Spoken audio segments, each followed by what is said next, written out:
Yan na, kung sino man nakakalam ng lugar na ito. Paunahan challenge po tayo, paunahan challenge. Paunahan challenge po, paunahan challenge, no?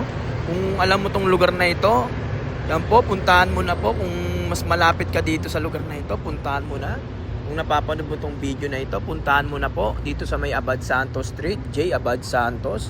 Kung mas malapit po kayo dito, kung napapanood mo tong video na ito, yan po, puntahan mo na po itong lugar na ito. Puntahan mo na. Kung napapanood mo itong video na ito, puntahan mo na. Yan po, mag-iiwan po tayo dito ng pangkain, pangkape, pangalmusal. Yan po, 100 po ang ilalagay po natin sa sobre. Ilalagay po natin sa sobre po. Kung alam mo itong lugar na ito, puntahan mo na po.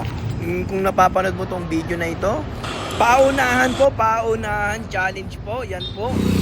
Yan po, no? Pangkain lang po, pangkape. Yan po, no? Blessing po, no? Magbigay po tayo ng blessing. Yan, pangkape, pangkain. Yan po, sa mga malapit po dito, puntahan nyo na po. Iiwan ko po dito po. Malapit po dito po. J. Abad Santos po. Yan po, iiwan po natin dyan sa may gilid po. Yan, kung alam nyo tong lugar na ito, iiwan po natin dito. Abad Santos. J. Abad Santos po. Yan po, iiwan po natin dyan sa may gilid po. Yan po, no? Blessing po, no? Pangkain po na ay makatulong po tayo sa makakapanood po na itong video na ito. Yan po, no? Paunahan challenge po. Paunahan challenge po, no? Yan po. Kung alam nyo tong lugar na ito, yan, kung napapanood mo tong video na ito, puntahan mo na po. Puntahan mo na.